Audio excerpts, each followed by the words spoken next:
Those of you online, hello to you as well. For those of you in the room, thank you for trudging through the rain. You are such diehards, and we appreciate it. My name is Peter. I do the events here at City Lights. I want to welcome you all. And for those of you online, I want to remind you, we are beaming to you from the unceded ancestral homelands of the Ramaytush Ohlone peoples. Over a dozen dialects were spoken along this peninsula. So pay a little respect to those who have come before us as stewards of the land. It is such a pleasure to have Manjula Martin with us here. It is a little bit of a homecoming because, she was a neighbor of ours for many years, being the managing editor of Zoetrope magazine and being down the street at the Flatiron building. So we're really happy to see you again after so many years, and also celebrating this amazing book, The Last Fire Season, which is not just a memoir, it's a meditation on so many different things. I mean, for, the fact that so many of us are affected by climate change now, and to have a book that really kind of meditates on it so deeply, having lived through what she's lived through, being in touch with nature in the way that she has, and it's just such a beautifully written book. So give a little bit of background. She wrote another book with her dad, Orrin Martin. It's called Fruit Trees for Every Garden, which won the 2020 American Horticulture Society Book Award. Her nonfiction has also appeared in The New Yorker, the Virginia Quarterly Review, The Cut, the Pacific Standard, amongst many others. She also edited the anthology Scratch, Writer's Money, and The Art of Making a Living. So tonight, our dear friend Oscar Villalon was going to actually do the honors of interviewing, but he's down with the weather, sadly. So we should wish him the best. But with us is Anna Weiner, who took at a really last minute, jumped on it, and is going to be the interlocutor tonight. We're really very grateful to you for that. And Anna is a contributing writer to The New Yorker and author of the memoir, The Uncanny Valley. For those of you online, I want to remind you, we're going to be posting links with which you may purchase books. And for those of you here, we're going to have a little Q&A. So actually, those of you online can participate too. You can post your questions in the chat, and then I'll be asking them for you. We're going to have a little signing at the end, and I hope everyone can sort of maybe line up on that side of the room so we don't just sort of crowd the author. But with that said, welcome to City Lights, and welcome to all of you. Thank you. Manjula, hello. Are we sharing a mic? Oh, okay. Man, that would be cool and intimate though. Would you like to start by reading part of your book? Sure. I was thinking about what to read tonight, and a lot of times we just start at the beginning. But the beginning is actually going to be excerpted tomorrow, I think, in LitHub, so you can read the beginning there. And I'm going to actually read something from later on in the book.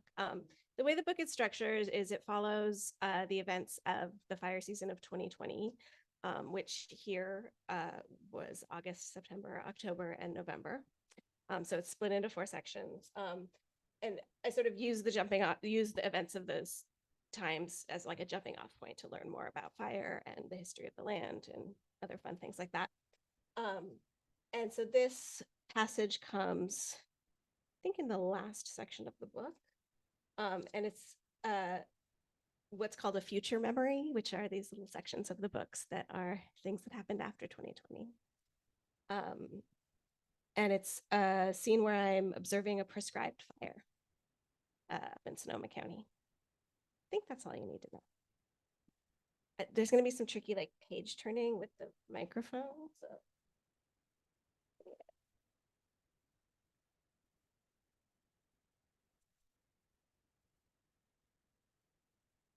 Okay, how's that? A good fire starts small and quiet. Neat rows of flames vein along the ground.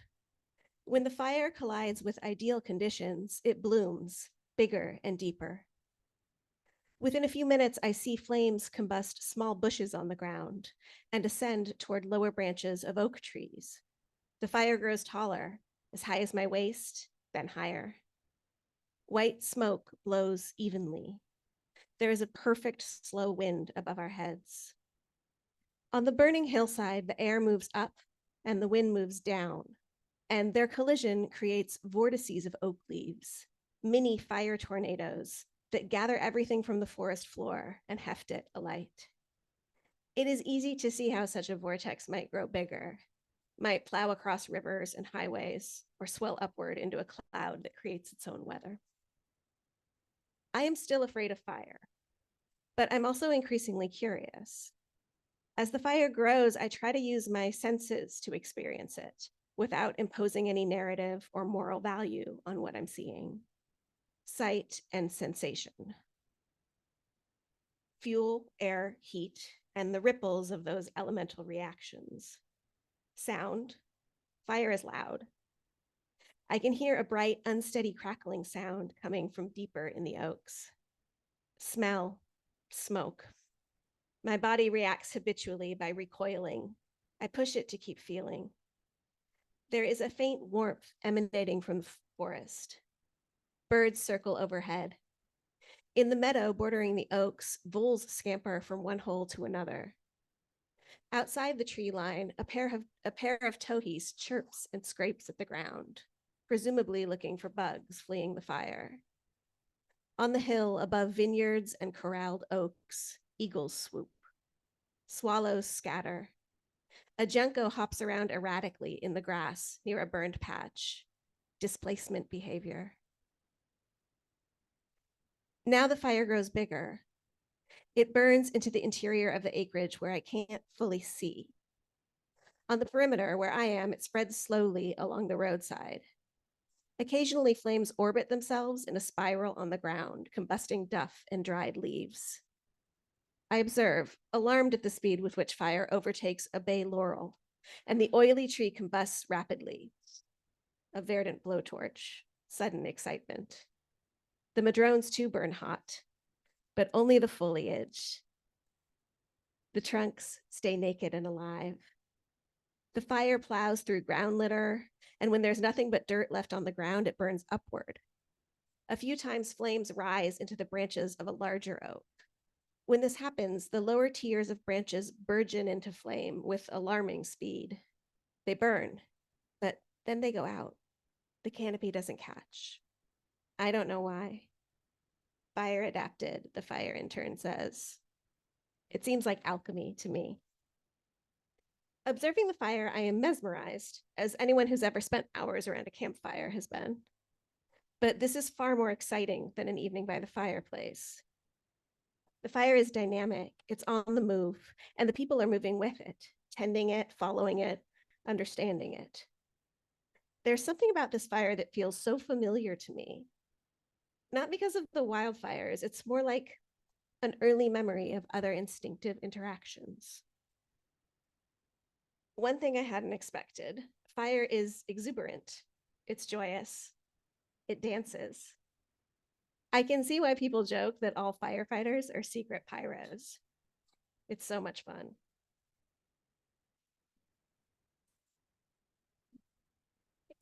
Hold on. As children, my brother and I read a lot of Ray Bradbury books. I was captivated by Bradbury's visions of other worlds and other futures. And later I came to appreciate his sharp sentences too. There was little frillery with Ray. At the end of his novel, Fahrenheit 451, there's a scene with a campfire. The protagonist, a former fireman, is on the run from the fascist government. In this world, the job of firemen is to burn books. There are no wildfires or house fires, except the ones the firemen set. When our hero refuses to burn books, he has to flee. After his escape from the city, he falls in with a group of hobos, exiled former professors, whom he initially mistrusts. They light a campfire to warm themselves in the cold night. He watches the fire, at first afraid, then captivated. He hadn't known fire could be a nourishing thing and not a bringer of destruction. He hadn't known it could smell so good. I turn again to the fire and I focus on a small flame, one that is blooming on some low grass on the edge of the woods. At first, I don't see fire here. The dirt is dirt. But as I watch the ground, I soon see that the dirt is blue, then orange, then it is a flame. The fire appears to me to erupt from the earth. It tremors in the oxygen resting on the surface of the ground. The fire and the soil are so obviously physically connected. In my first few years of wildfires, I had related to fire as a destructive force, the same way I thought of my body's chronic pain. I had hoped that perhaps my experience of living with pain might help teach me how to live with fire. I must have thought that as a person in pain, I had some sort of advantage in navigating indescribable forces. But on the morning of my first prescribed burn, under the oaks, in a wild intimacy with a small piece of dirt and flame, fire begins teaching me to redefine what it means to be alive at all. I always thought of fire as that hungry monster, gobbling up everything in its path. I hadn't yet understood fire is already part of everything. Fire doesn't consume, it becomes. The Cuban-American feminist artist, Ana Mendieta, often used elemental materials in her work: blood, water, dirt, fire. Mendieta worked in the 1970s and 1980s until she died in 1985 after falling out a 34-story window. Her husband, another artist, was thought by many to have been involved in her death. In her Silueta series, Mendieta created installations in which she blended her own body into natural settings, embodying a tree, a puddle of mud, a patch of forest full of flowers, etc. In 1976, the year I was born, she made Silueta en Fuego, a film for which she dug an outline of her body in the dirt and set it on fire. I first saw the image of a woman's silhouette in the earth burning many years earlier in an art history course. After the fire near my house had terrified and attracted me, I recalled this image. The tree that had burned inside itself reminded me of Mendieta's art. Her work was concerned with displacement, identity, and gender. She was displaced from Cuba and her family at age 12. And as an adult, she saw her art practice as a return to a maternal source. Her siluetas, she wrote, were a dialogue between the landscape and the female body. Today, at the springtime burn that is miles and years away from the fire by my house, as dirt grows into flame on the land, the image of Mendieta's burning silhouette overtakes my thoughts. I wonder what it felt like for her to climb inside a hole in the ground shaped like her own body, to sculpt the soil around her hips until it took her form, then to step out of it, throw a match behind her, and light it all up.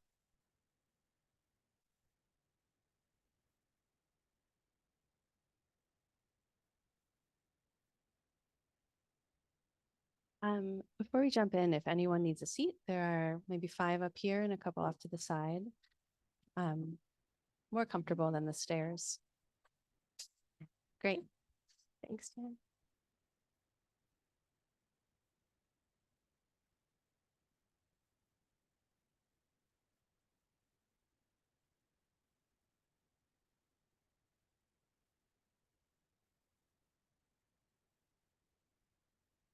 So hearing you read that, I had an opening question and I'm just throwing it to the wind. Cool.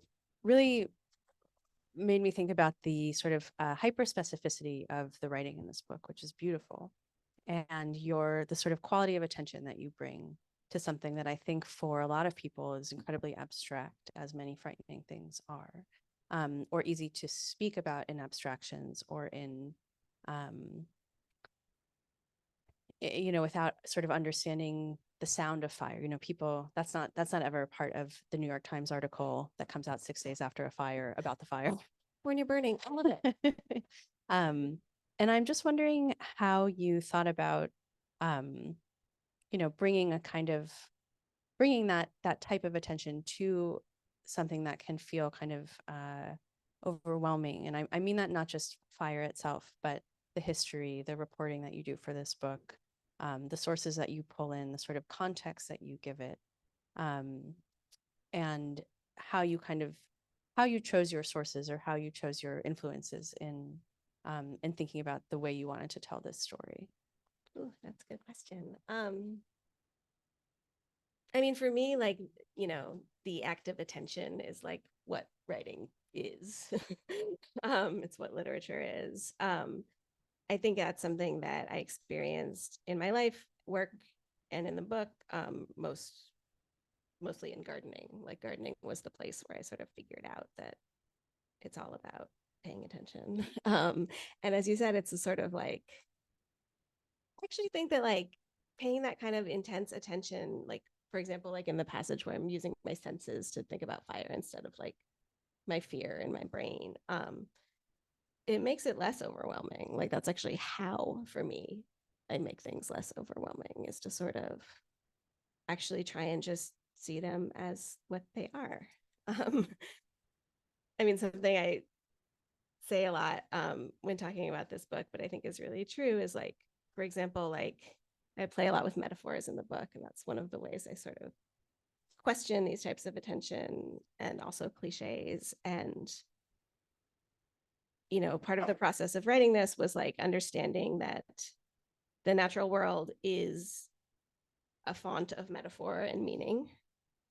And it is also not just there for me to make meaning out of. It sort of has its own existence. It is what it is.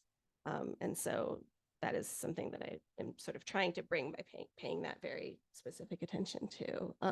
I think with the sort of larger, overwhelming topics and stuff,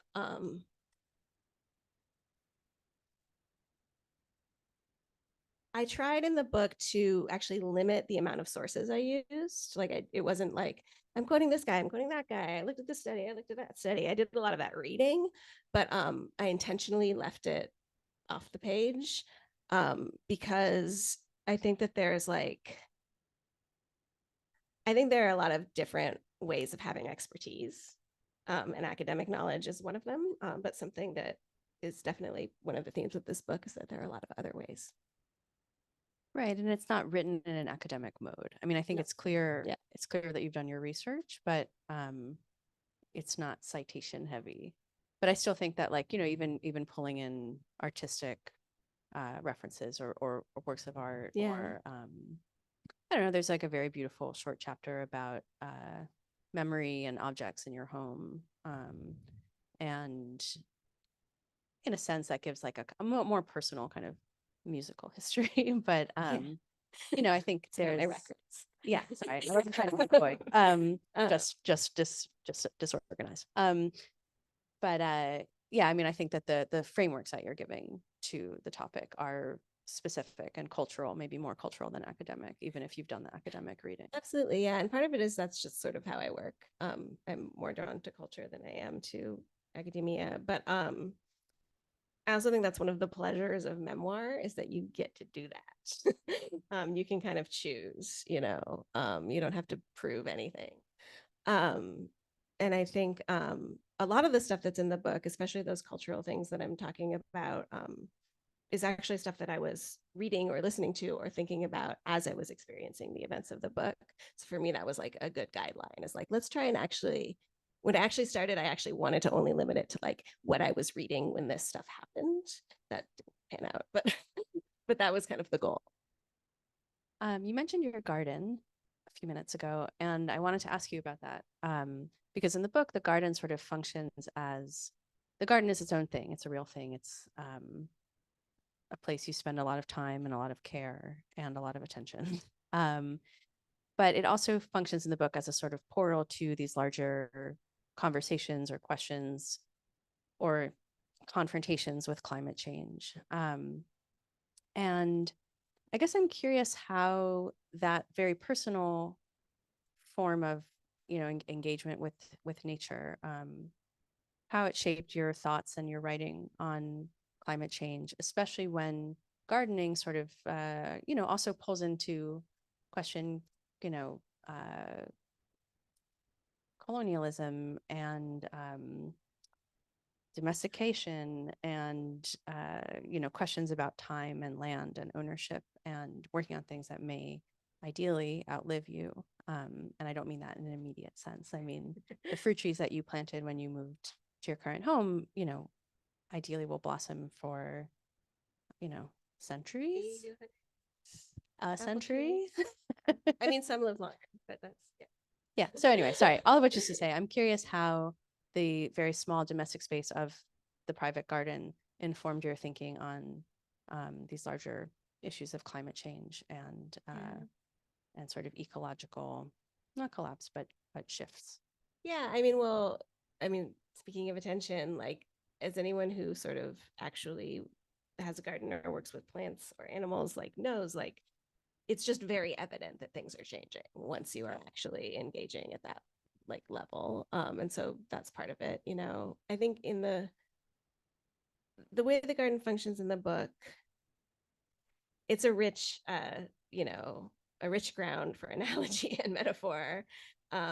And that's also very challenging when you're writing about plants, not to just be like, you know, it's a font of life, nature, healing, you know. And that was also something that I was frustrated with in a lot of narratives about the natural world and a lot of narratives around like people connecting with climate change through a garden or a smaller ecosystem. And so I was very much pushing against that with the way I was thinking about my garden. You know, there's this other thread in the book, which is the story of like a health crisis that I had and that led to chronic pain. And I think I was struggling, and I knew I wanted to tell that in the book. And I knew that it had important connections to the larger crises that are in the book, but I wasn't quite sure how. And then I just thought about it and I was like, oh, the place for me where those things connect is in the garden. Like my body is actually connecting with the earth, you know, in a very literal way. And it's also sort of exploring these larger systems of harm that result in like very small, very specific injuries to individuals. Does that make sense? Yeah, it does. I mean, it's also like a very solitary act. Totally. In the way that physical pain can be very solitary, but engaging with something on a much larger scale than just yourself. Yeah, and I think, you know, the garden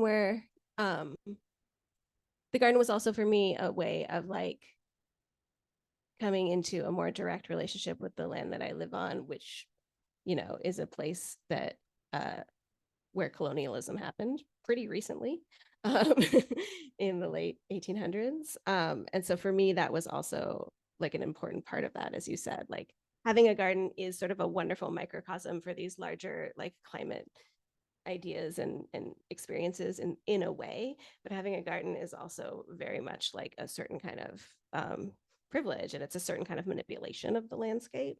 And I actually think that's like a really interesting, and I didn't want to shy away from that. And I wanted to sort of do the work of figuring out where I stood in all that. Yeah, I mean, I think that there's a political through line there in the book where, you know, the history that you're telling also of the land is a very specific version of the history. And the kind of, you know, you write about this, but it runs counter to the kind of California mythologies that, you know, maybe one grew up learning in the 80s in school. Whether that's the mythology of, you know, settlers or the Back to the Land movement, or, you know, pick your decade, basically. But I do want to continue to talk about the garden. You are also the co-author of a book with your father called Fruit Trees for Every Garden. It's a very different mode than this. It's more instructive, sort of more of a manual. Does that seem fair? It's a gardening book. It's a gardening book. But it has a personal touch. It doesn't, you know, it's not, anyway. And you also edited an anthology a few years ago called Scratch, which is essays by writers about money. And to me, these are three very different books. And I don't know why you're grimacing. That's a great thing. You've got range.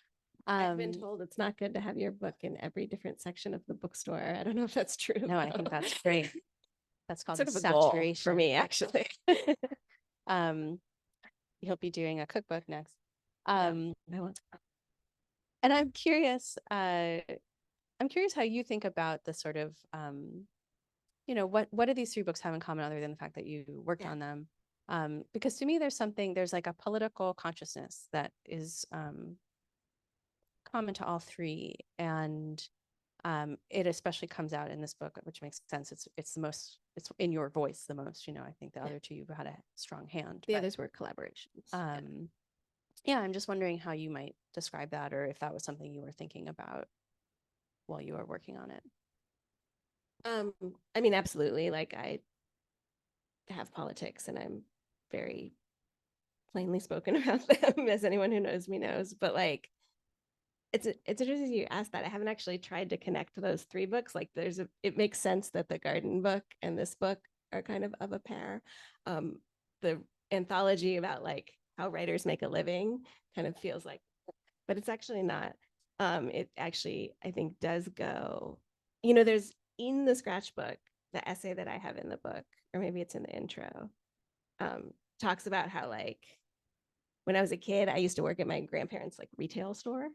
And I had this like fascination with the office which was like where they kept all the records and the money and stuff. And the store was actually in an old bank.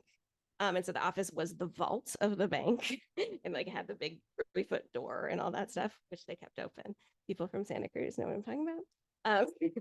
And so I became fascinated with sort of the idea that like underneath the like beautiful things in the retail store upstairs, there was this like machinery of like capital at work. And I say in the essay, like that was the moment when after that, I always sort of looked for the machinery at work underneath the surface of whatever I was looking at.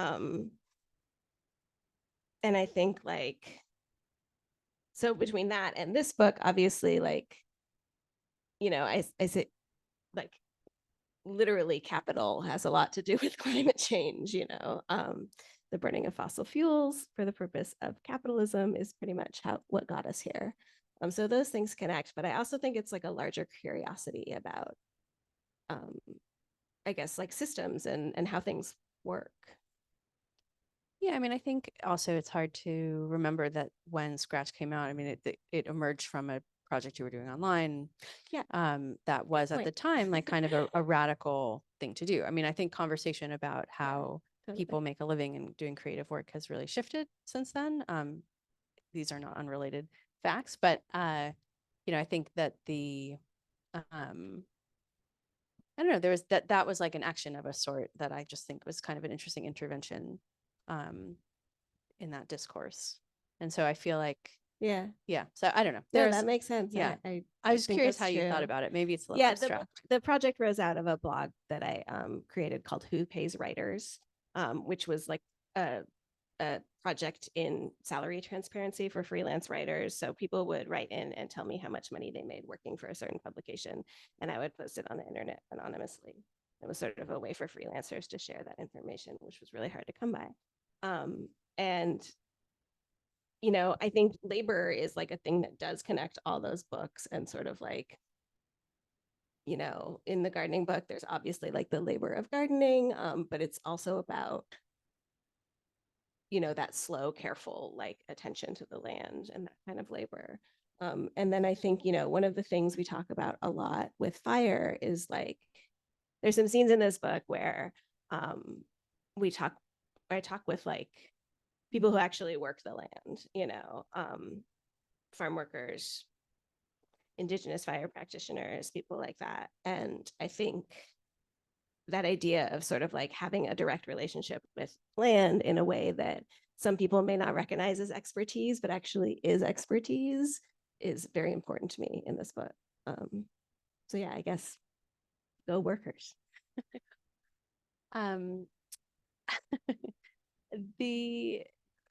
Thinking about the sort of like machinery of capitalism and figuring out how things work, were there particular questions you had going into writing this book that that you sort of wanted to investigate or interrogate that felt sort of more structural than the sort of personal story which you had because you were living it? And you know, obviously that doesn't mean it's easy to write, but were there questions, you know, were you embarking on a sort of broader inquiry in getting your thoughts down?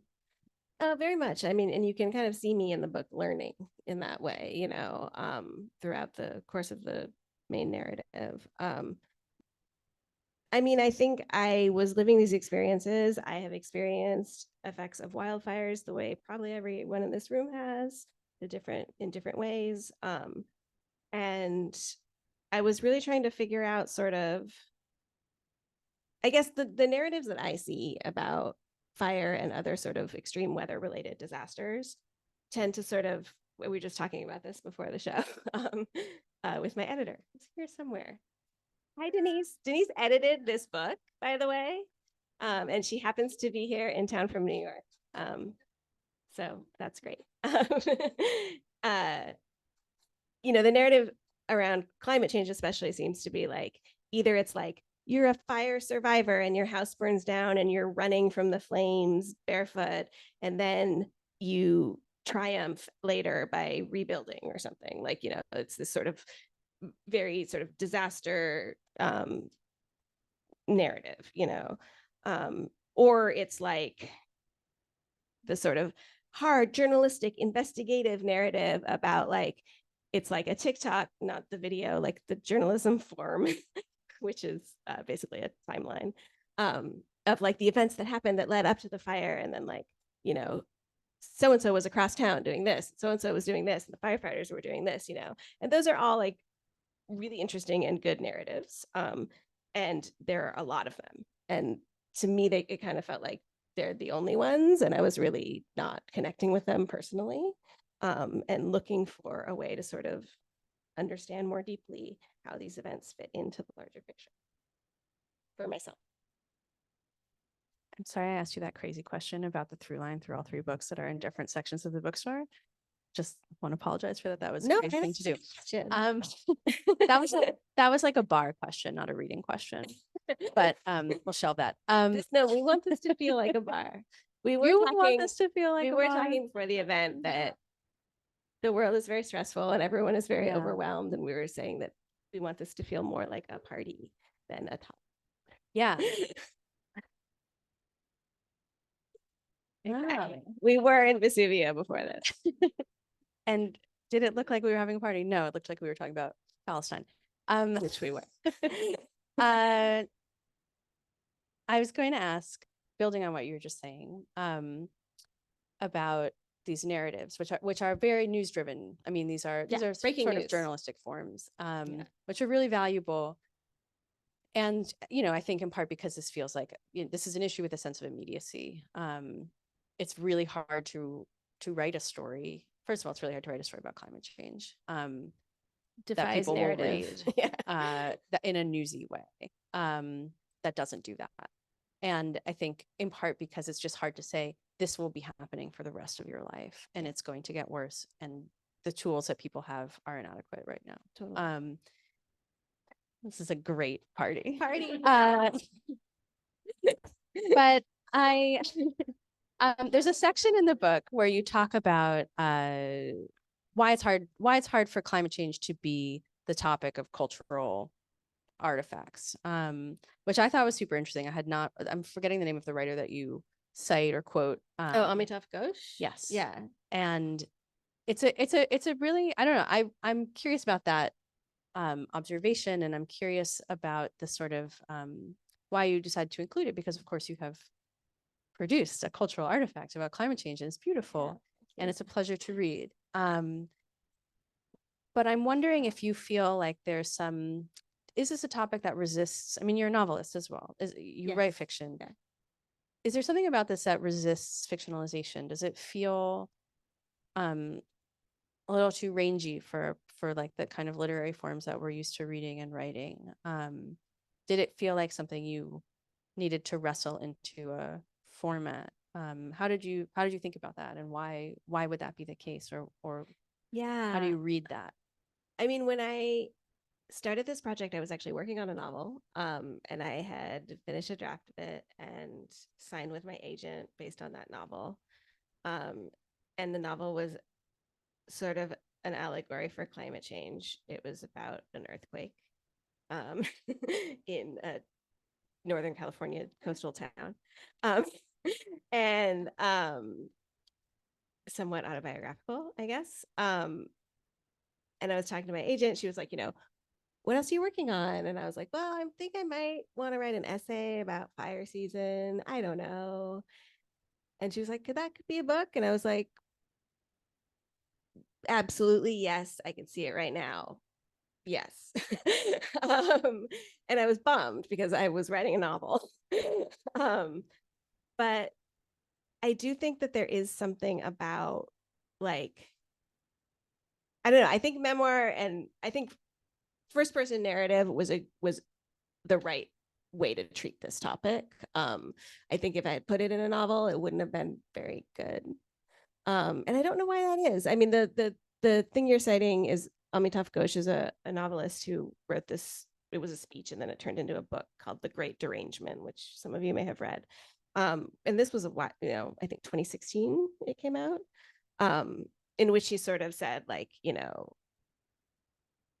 is a failure of our culture that literary fiction, and he was speaking specifically about literary fiction, the genre, has failed to, like, incorporate climate change, which, this was almost 10 years ago, for one thing. So I think that has changed. And also, I'm not sure I quite agree with it in the first place, which I get into in the book. But where was I going with that? But I think he has a point so at some point he talks about, like, it's a failure of imagination, and which is the part that I actually think I disagree with. But I do think there is something about the recent events that seem highly improbable and kind of obvious and preachy in fiction, and they don't feel that way in real life. Yeah, well, there's definitely like an impulse toward the dystopian version of climate change, Yeah, but also, like, that is what's happening. Sure. So, like, it's nonfiction. Sure. I guess that's what I'm trying to say. Right. Well, it's nonfiction. The reality currently would be heavy-handed, and Yeah. the reality, the sort of fictionalization could be coming. Yeah. And people are doing great work in that arena, I should say. In the fictionalization of what's coming, not in mitigating what's coming. Yeah. Okay. Yeah, just correct. Cool. I guess this brings me to a different question I had, which we talked about a little bit earlier, and I'll try to ask in a way that isn't like a shaggy dog story, which is how you thought about time in writing this. Yeah. You write about this sort of being on the edge of evacuation, feeling like something's always around the corner during fire season, or when there are wildfires in your vicinity. And I'm curious how you balance, that's, or how you thought about balancing, because you have done it, that sense of urgency, that very present, very embodied, experience of climate change and of fire, with the longer history that is also incorporated into the book, the sense of the future of what might be coming, of whether that's on a micro level of you sort of being unsure of the stability of the structure you live in, Yeah. or the kind of larger scale future with climate change. Yeah. And so I'm just curious how you thought about writing those things. I know that the device that you mentioned at the beginning of the reading is one of them. The future memories. Yeah. How did you balance that, and how did you approach that just on the level of prose? Yeah. I could talk about that for a long time. It's fun. But so the book is, I think there's a few different things, about that. I think one is that the book is set in the very recent past, and in order to sort of understand it as as an author and not as the character in the book, I needed to put it at a certain arm's length. And so the bulk of the book is actually in the past tense for that reason. It was honestly just like an exercise where I was starting to write the proposal, and I was like, what if my house burns down by the time this book comes out? Like, how's it going to read then? And that instantly imparted this sort of like historical view of my own life, which I think was very useful in writing about events of the recent past, which can be very difficult to do emotionally. so some of the way I dealt with time in the book is like, for lack of a better word, like formal tricks to help myself gain that perspective, and also hopefully help the reader gain it. I think anyone who lived through the events of 2020 understands that time is weird. And I think that climate change, specifically fire, and in my personal story, like the experience of pain, are all things that really distort time and can sort of confound human and capitalistic concepts of time. So that's another piece. And then I think, it was actually very easy to figure out like where to bring in the history stuff, because I don't know, it was just very clear that like when I start talking about the land that I live on and the history of fires near my house, I need to talk about the history of indigenous fire in California. And so I need to talk about, okay, what was it on this land? Who was on this land? How were they taking care of the land? Why did that change? It changed because of the genocide and colonialism. How can we sort of like understand that now in a way that actually allows us to move forward? That's a very rangy answer to your question, but those are some of the things I was thinking about regarding time. That makes sense. Yeah. Was there a moment when you, I don't know if this was part of the original concept for the book, but even then, was there a moment when you realized that the story of your health crisis was just that these two stories worked together, that these were stories you wanted to tell together, and that in fact were not unrelated in many ways? Yeah. Was there a moment when that kind of clicked for you? Did it feel obvious in the sort of living through that? Did these things feel? I mean, living through it, it's just everything is everything all at once. And it feels just really intense and you're like, what is happening? But I think I actually wasn't planning on including the body piece at first, long ago. And I was talking to my friend Rahawa, and I was like, yeah, I'm gonna write this book about fire. And she was like, and of course you're gonna include the stuff about your health, right? And I was like, oh, damn it. Yes, I guess I should. Basically, the backstory is like what happened to me with my medical crisis is that I had an IUD as birth control and it malfunctioned and fucked up my body. And I ended up having a hysterectomy. And so the fact that like the things that happened to me were very much related to like the healthcare system and many of its failings, seemed like a very important thing to include in a book about how larger for-profit systems can fuck you up. Does that make sense? Yeah, that makes sense. But then, I mean, I think on a more poetic level, like it also is, I say it several times throughout the book, like a woman is not a tree. Talking about like my gardening and my fruit trees and my like relating to the trees in different ways. And I think that the natural world and women's bodies are both things that have long been associated as like both like things that are untouched and pure and need to be defended because they're pure, and also the source of all life and reproduction. So those things go together. Yeah. There are these fun moments too where you like get up right to the edge of metaphor and then you sort of subvert it and you're like, but this was not what's happening. Yeah, I mean, that metaphor you're creating in your mind, reader.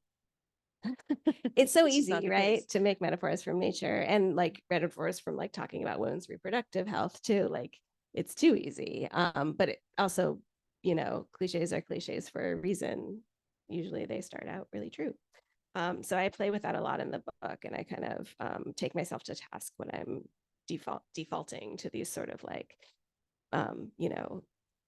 Mother Nature kind of metaphors. And I think part of that is because I had a hysterectomy and I wasn't a person who ever wanted to have children. And I wasn't able to see myself in a lot of those analogies of like, you know, oh, I'm like, after I had my surgeries, people were like, oh, of course you got into gardening because it's a way of nurturing life when you can't have a child. And I was like, actually, no, like, that's not what's happening here. This is a reproductive urge, yes? No. This is, and I say in the book, like, because I actually enjoy that like push and pull that is sometimes violent and sometimes harmful and sometimes caring with the plants, you know. I think I say in the book, like, I like the part where you fuck with the plants. Yeah.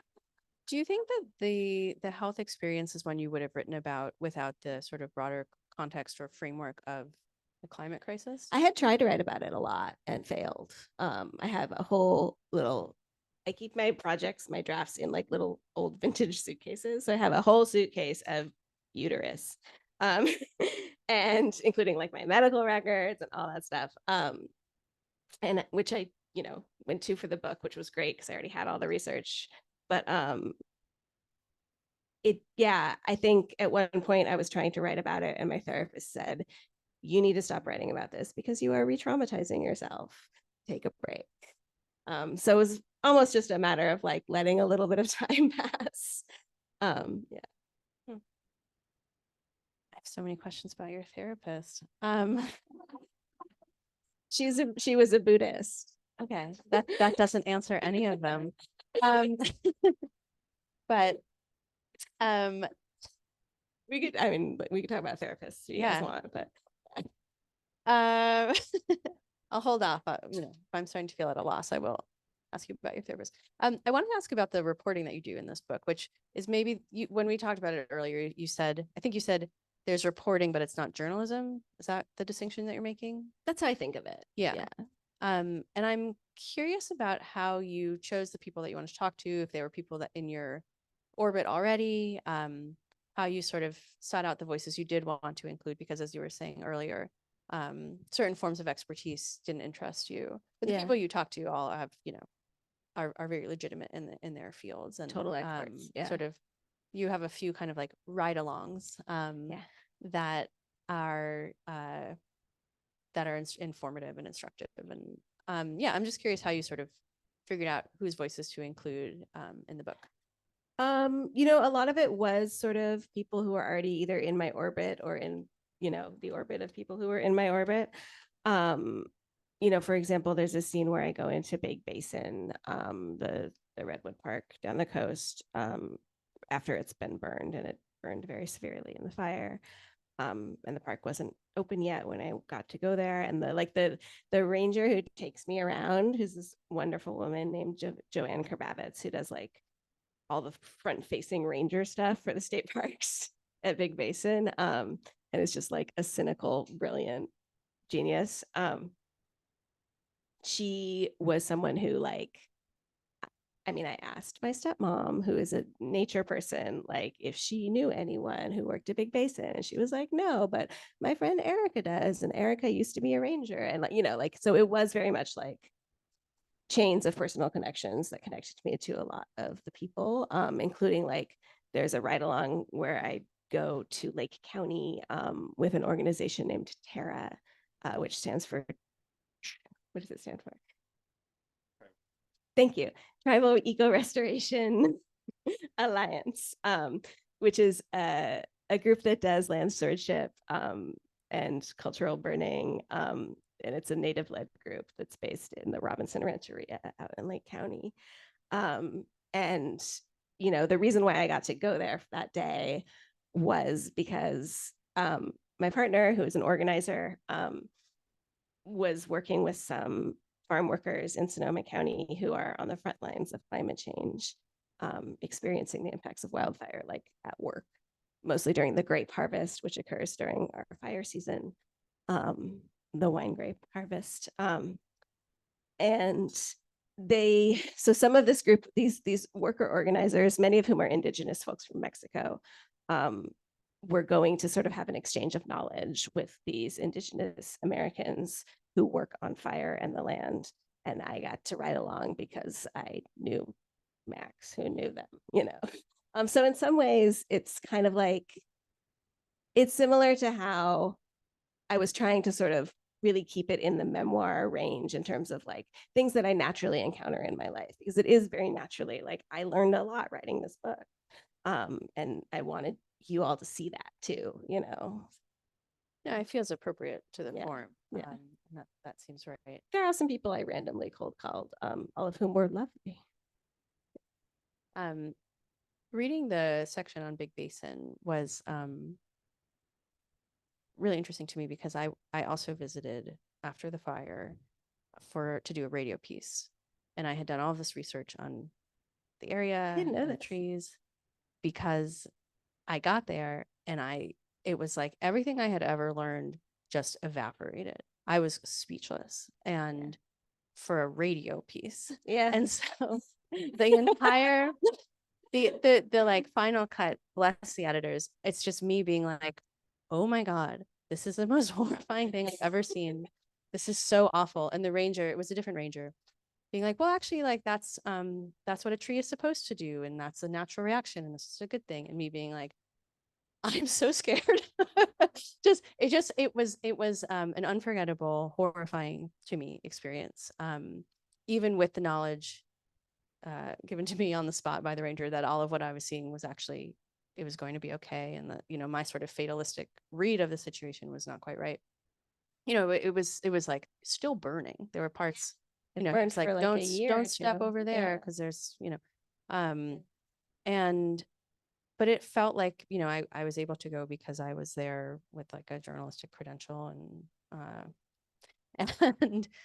you know, I was there for work, and it was one of those things where I was like, I think everyone should see this, because if you saw this, you would think about it, unless you have first person experience with wildfire, people would think about this differently.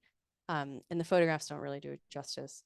There's something about being in that space, that in that aftermath, that just feels like this is not how it should be. And even if it is okay, this was the tension with the ranger. But and so I was really glad to read that, because I feel like it adds texture to what I think most people are experiencing from the outside, as, you know, photographs or a news report. Yeah. But it was one of the scarier places that I've been.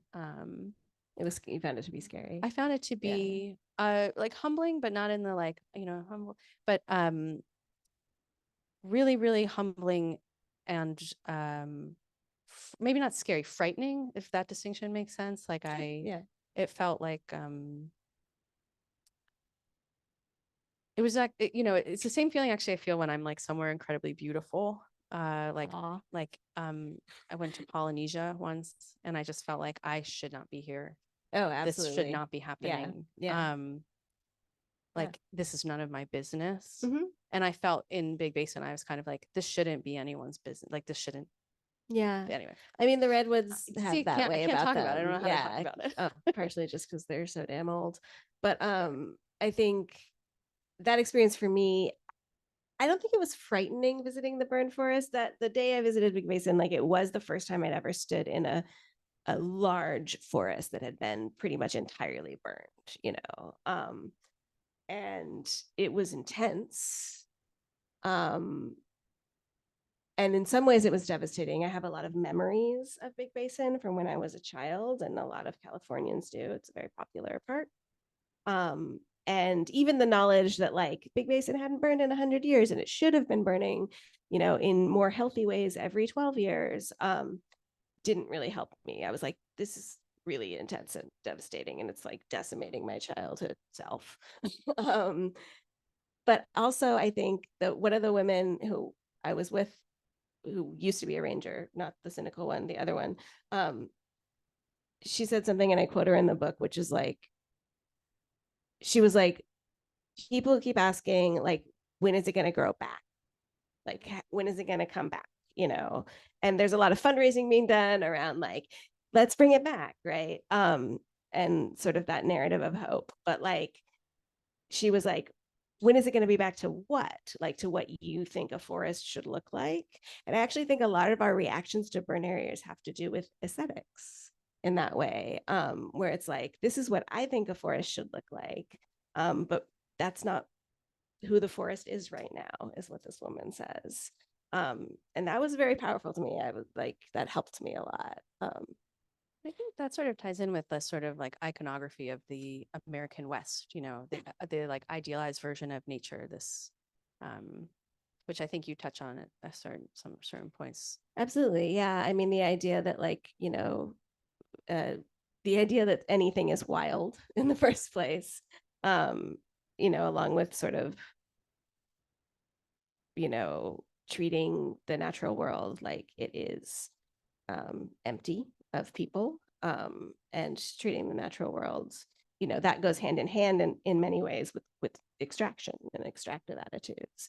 Something I say in the book, I don't spend a lot of time on it, but is that like tourism is sort of the new form of extraction in all of these conserved areas. Like you look at Yosemite or a place like that, where like there's upward traffic all day long, and so I think, yeah, understanding that like my aesthetics are based on a certain era, for one thing, like a certain moment in time, and on some pretty harmful philosophies was helpful to me. That said, obviously, like parts of Big Basin that burned did not burn in a healthy way, and it is not good for them, and there's a lot in the book about sort of fire ecology and how that can go either way. Like fire can be really good for some things and really bad for other things, and it depends on the fire. It depends on how frequently the fire is, and it depends on how bad it is, and climate change is making them worse.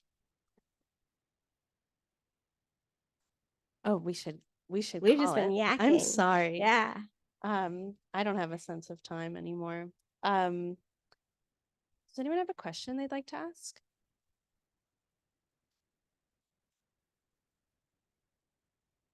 Thank you for listening to us talk. Hi, Lydia. Curious, if it's like left out of the book were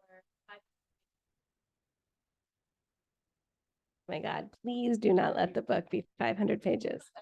Repeat the question. the question is whether there was anything that you left out of the book, or what you chose not to write about. Is this right? And the second clause.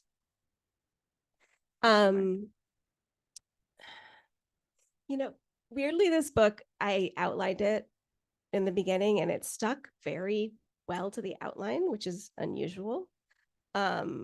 I think one of the fun things about memoir is that like it is you and it is the truth, but it's also not all of you and it's not the whole truth, and it's like one kind of truth, and having the narrative of fire was very helpful for me in focusing in that way. There's one thing I left out that is like a wild tangent about a botanist who was like the first Mexican American woman botanist in the 1920s who had like a missing decade in her life because she was in a sanitarium in Marin that was created as a way for people to recover from smoke inhalation after the 1906 earthquake and fire. A doctor created this like sanatorium for mostly poor women and working women, and it was free, and they could come and like, everyone had TB, I guess, after that, and it was a TB sanatorium. So there's this like super long research tangent that is not in the book at all that maybe I'll write another article about or sometime. Her name is Inez Mexia, botanist.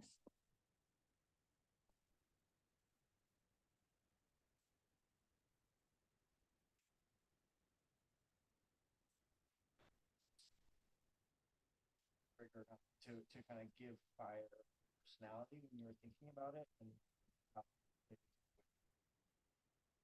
yeah, The question is whether you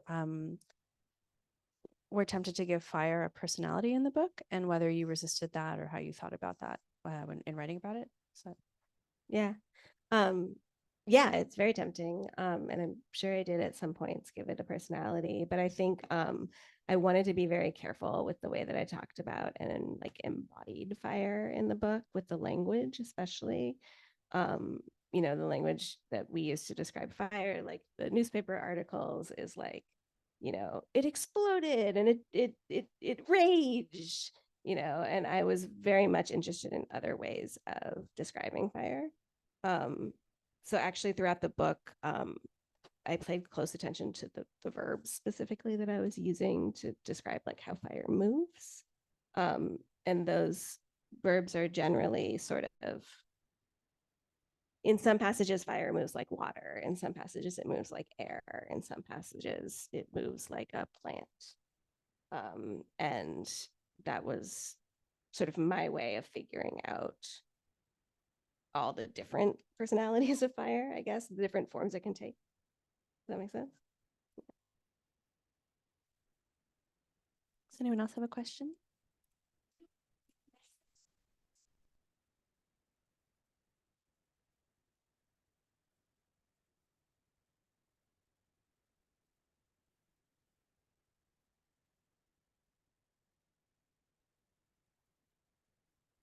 That's a good question. Oh, sorry. Sorry. I was just participating in the audience of the event. Yeah, the question, well, it's sort of an interesting comment about whether you miss asking, do you miss the time that you spent writing this book, that you moved through these sort of transformative and intense experiences and now it's over? So does that seem right? How do you think about that? I think with any project, like you do miss it a little bit because you spend so much time in it and it's just everything. But actually a lot of the process of writing this project was pretty painful, physically and otherwise. So that I do not miss. And I also don't think it's over. And for me, this project was actually a beginning in that way, where it's like a beginning of like understanding more my relationship with the land and understanding my place in that relationship and understanding more about fire. And so yeah, it's more of a beginning for me personally. I don't know if I'll write another book about fire, but yeah, probably won't.